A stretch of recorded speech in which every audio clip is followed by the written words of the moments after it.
Hello, I am Mike Hinchis, President of Alliance for Shared Health, and today we are sitting with Pat Bradley, founder of Crisis Aid International, and we're going to talk a little bit about the connection between ASH and Bible Army International Church through Crisis Aid International. So first of all, Pat, can you give ASH members a brief background of Crisis Aid International?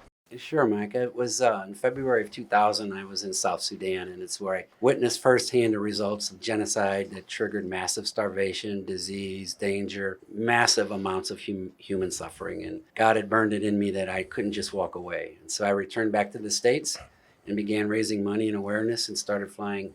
Our first mission was actually flying a 2-pound bag of rice to 4,000 people in what we call the no-go zones then. So that sounds like it was the spark that ignited Crisis Aid International to what it is today. Can you say more about CIA's present-day activities? Sure. We've, in the past, since that first trip back in 2000, we've now worked in 11 countries. We've delivered more than 18 million pounds of food, over 92 million meals to over 2.7 million people in 11 different countries. And we've rescued more than 1,450 girls from sex trafficking. The age range for those girls were anywhere from the age of 4 to 30 in about 4 different countries. And in the U.S., we provide safe haven for human trafficking to over 190 girls in the last 4 years. And more than 565,000 people have received medical care in that time. Wow, that is truly amazing stats there, Pat. And I understand Crisis Aid International has been recognized as a top charity by several third-party vetting services. What can you tell us about these designations?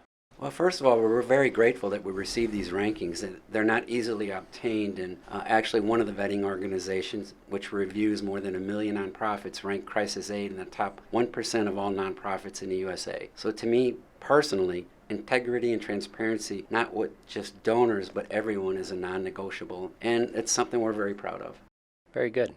How would you describe your relationship with BAIC? We've known them for over 10 years now, and in order for us to have the impact, we needed the local church because our model is to work through the local church whenever possible. And Bible Army has a real heart for ministering to people in Ethiopia. They've been doing it since 1996. And it began with the outbreak of HIV/AIDS. They've been meeting the medical needs for a long time, and then they paved the way for Crisis Aid to respond to those in desperate need in East Africa. And so really, without their connection, CAI would really struggle to function over there. So how did the connection between Alliance for Shared Health and Bible Army International Church come together?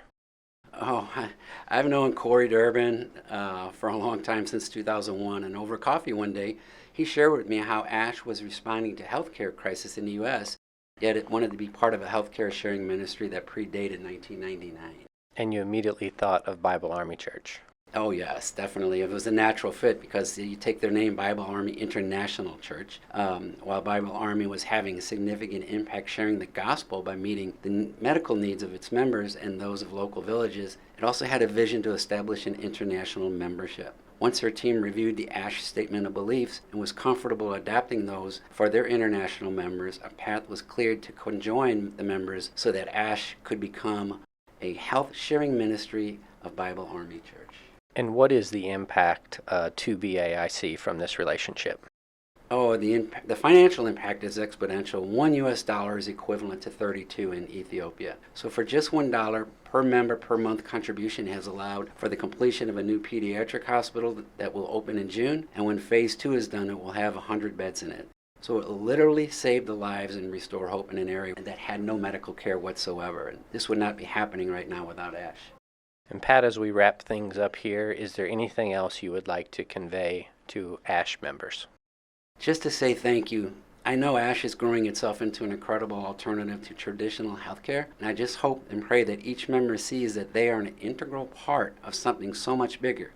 As their needs are met, they're meeting the healthcare needs of hurting people across the globe, and I just want to emphasize they're meeting the needs of people that have no access to healthcare other than what you're bringing to them. Well, thank you too, Pat. It's a pleasure to sit and visit with you today, as well as be part of this incredible vision that you launched several years ago. We're just grateful to be a part of it. Thank you so much. Thank you.